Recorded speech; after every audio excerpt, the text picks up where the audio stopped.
во следниве неколку минути моја денешна соговорничка станува збор пред се за една прекрасна и млада талентирана девојка, која што ликовната уметност е страст, станува збор за Анастасија Петрова, но инаку денес раководител на школа за ликовна уметност и ракотворење при Академија Евроарт. Здраво Анастасија, како си? Здраво, супер, еве, мило ми е што сум дел од вашата емисија, особено сакам да ве поздравам, вас и дел од тимот на Mnet. Ти благодарам, Анастасија, и мене ми е огромно задоволство што денес одвои време за мојата емисија, за нашата телевизија и се надевам дека овие неколку минути ќе позборуваме и ќе го привлечеме вниманието на нашиве гледачи. Анастасија, долго не сме селе и на ситуацијата за жал со COVID-19 некако се одрази нели на сите нас. Како се одрази на оваа професија, твое лично искуство, твое лично мислење нели во врска со оваа ситуација? Дали во тебе преовладува некоја паника или страф? Па можам да кажам нели дека COVID-19 се одрази на сите нас и треба нели со оглед на денешната ситуација да се соочиме на некој начин со предизвиците од овој нов вирус. Па можам да кажам дека се одрази на некој начин. Немав некој стален ангажман, меѓутоа ми овозможи да ги довршам недовршените дела. Исто така ми даде време да го уредам моето ателје, да најдам некоја нова инспирација и да насликам нови дела што ете ќе останат нели како дел од она што сум го сработила за време на карантинот и тие денови кога бевме дома. Така. И сега како што кажав нели на самиот почеток дека одамна не сме се видели, не сме си вака позборувале убава. Сакам пред се да ти честитам за новата работна позиција. Знам дека го заслужуваш тоа и ти посакувам многу успеси и многу твои ремек дела и знам дека сите оние кои што ќе сакаат нели да го наследат твојот талент од тебе, знам дека ќе бидат во сигурни раце и дека многу добро ќе ги научиш и во врска нели со техниката, затоа што знаеме сите оние кои што те познаваме, колку ја сакаш ликовната уметност и честитки за постигнатиот успех и само напред. Ви благодарам многу, многу ми значи поддршката и јас ви посакувам исто така успеси. Ти благодарам. Анастасија, кажи ни сега како настана твојата љубов кон ликовната уметност? Зашто баш се одлучи за таа професија? Љубовта кон ликовната уметност, значи, ми е многу мала. Пред се и благодарам на моите родители, кои што несебично ме поддржуваа во секоја моја одлука и во таа љубов. Ја наследив од татко ми, значи пред се. Тој ме многу насочуваше и особено сум му благодарна за таа поддршка и талентот ми е исто така од него, што ете ни овозможува и да поразговараме заедно и тој да ми каже некои негови гледишта и сето тоа значи ми овозможи да гледам напред и да ги исклучам оние негативни гледишта околу уметноста, да кажеме, затоа што мислам дека уметноста пред се има за цел да овозможи и да им даде позитивна енергија на луѓето и на сите оние што ја сакаат. Така. И сега ајде малку околу твојот почеток, дали се сеќаваш на твојата прва изложба? Каде беше?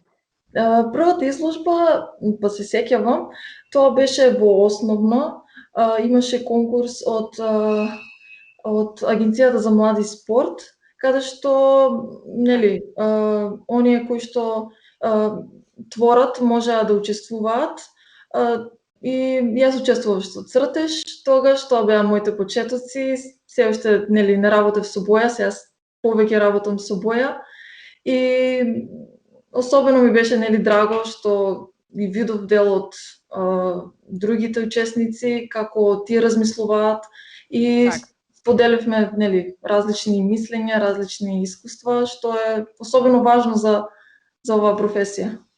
Така, сега, нели со оглед на тоа што дека и ти пишуваш, знам дека нели сите твои емоции ги оставаш на лист хартија. Што оставаш на цртежите? Која е за емоција кој што сакаш да ја покажеш на другите?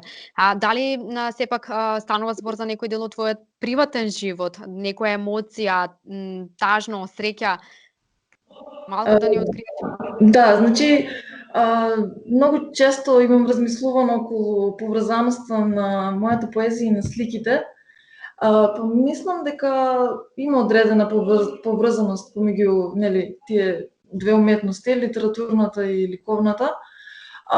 Можам да кажам дека во однос на ликовната тоа ми се повеќе фасцинација од надворешниот свет.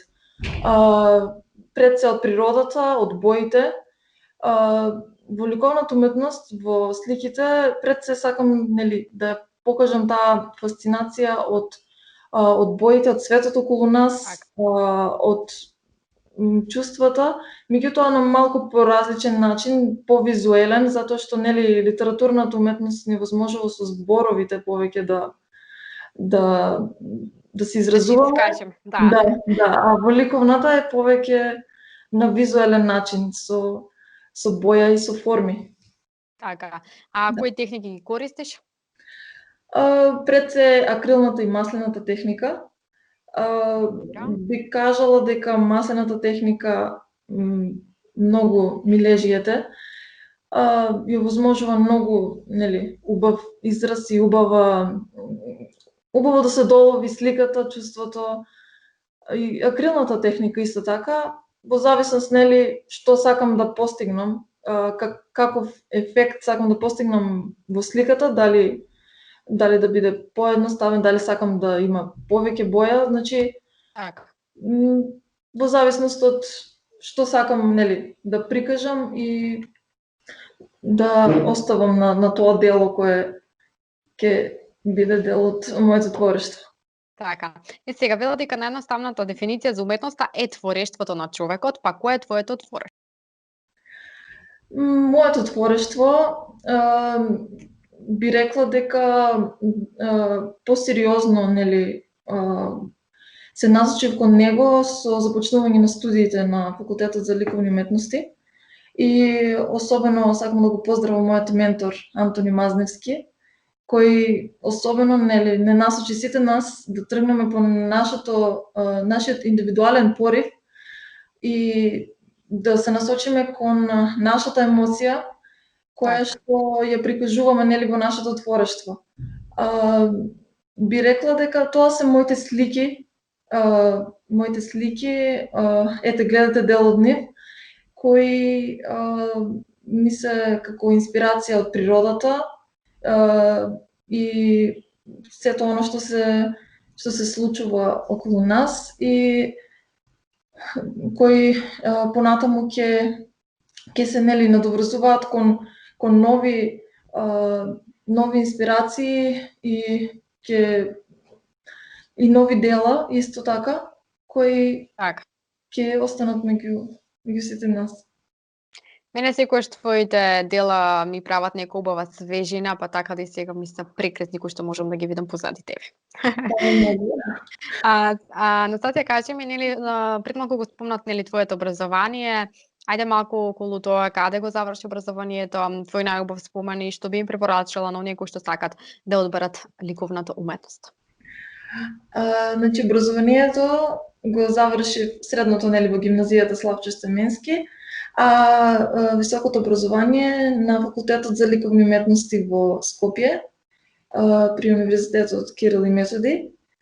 Можам да истакнам дека особено ми беше важно да бидам дел нели од тимот на нашиот факултет за ликовни уметности, затоа што секој професор е стручен и знае правилно да те насочи.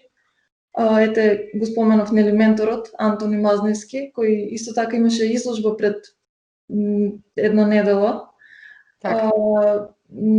Професорот по историја исто така Небојша Вилик и останатите кои ете не насочија на нови техники, нови знаења, како да гледаме кон уметноста, како да дадеме критика, кон што да се насочиме и Така.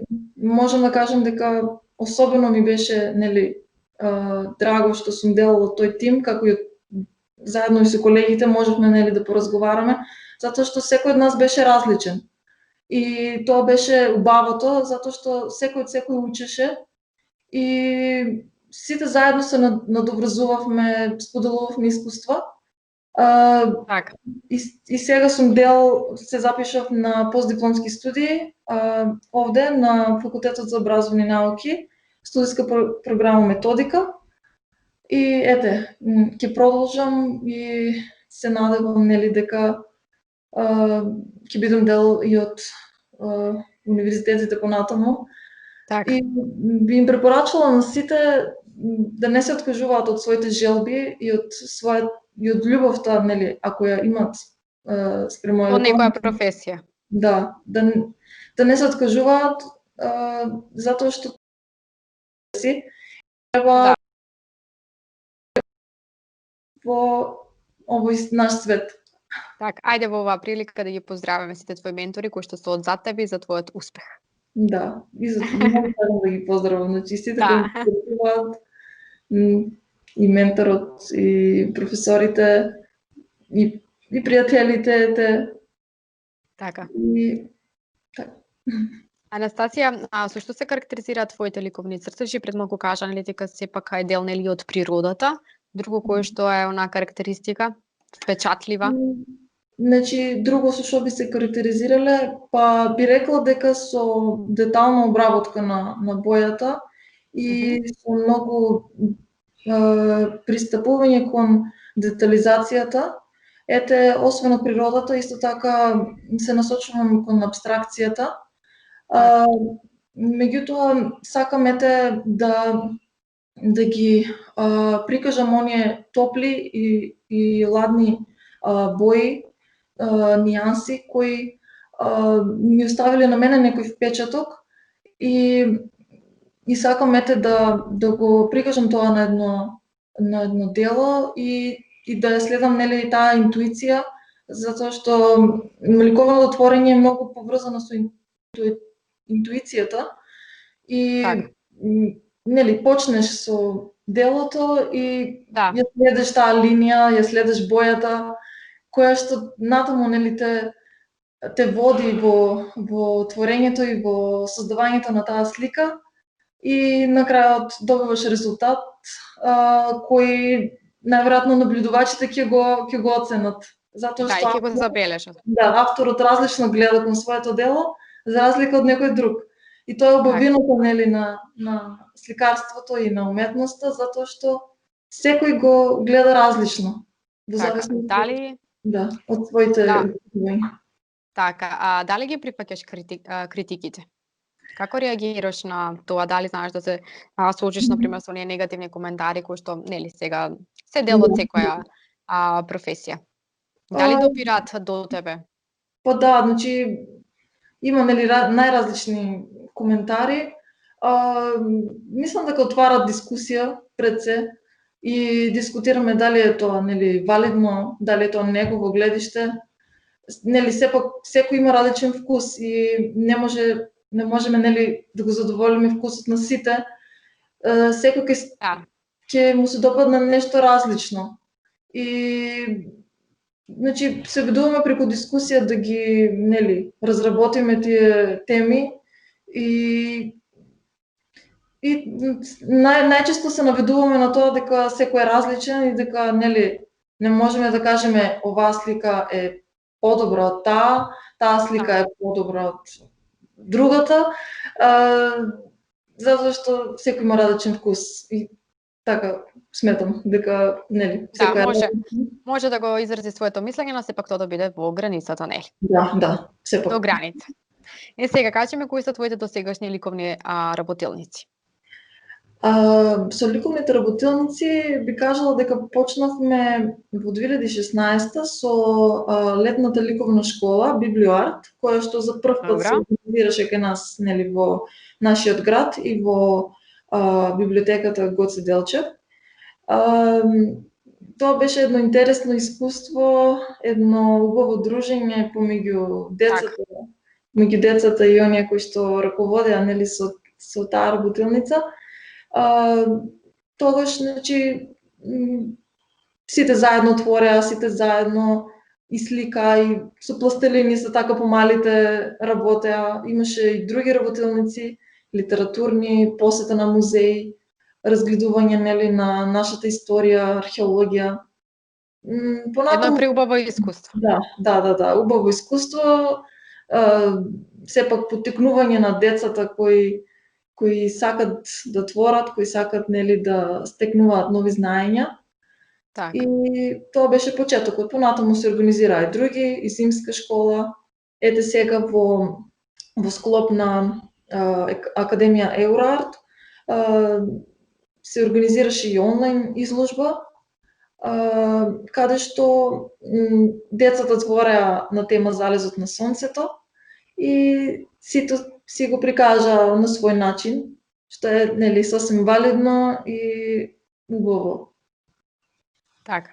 Да. Сега, да се потсетиме на твоите дела, знаеме нели дека имаш многу доста држави нели посетено, но со оглед сега за жал се со COVID-19 некако сето тоа нели во мирување, но можеш нели ти да ни ги откриеш кои беа и какво беше таму искуството. Кои се разликите во ликовната уметност во тие држави каде што ги имаш посетено, кои што ги имаш посетено и овде кај нас?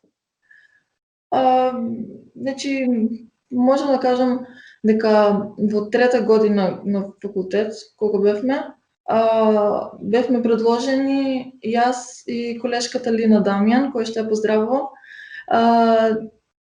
бевме предложени за интернационалниот фестивал за млади уметници, меѓутоа млади уметници мислам на ликовни уметници, потоа глумци, исто така музичари, каде што бевме 10 дена во Балчик, во Бугарија, на интернационалниот фестивал Виа Понтика. Сметам дека организацијата беше навистина многу добра и сите беа насочени кон нели гостопримството на гостите, како и на уметниците на фестивалот. Таму имаше исто така присутни и од Романија, нели од Бугарија, од другите градови. Од Македонија бевме јас и Лина. Мислам дека организацијата беше навистина на високо ниво. Во однос на другите држави, ете сега пред еден месец би кажала, пратив дело на изложба во Рим, во Италија. Нели по низа одобренија од нашата држава, затоа што при изнесување на дело мора да имаш одобрение дека тоа не е културно наследство и дека нели е дело творештвото на авторот, кој што ми овозможи и навистина сум им благодарна. И ете тоа беше дел од римската уметничката недела во Рим. Тоа беа неколку изложби организирани нели таму и Одлично. да, и сметам дека навистина беше убаво и еден предизвик за сите нас младите уметници.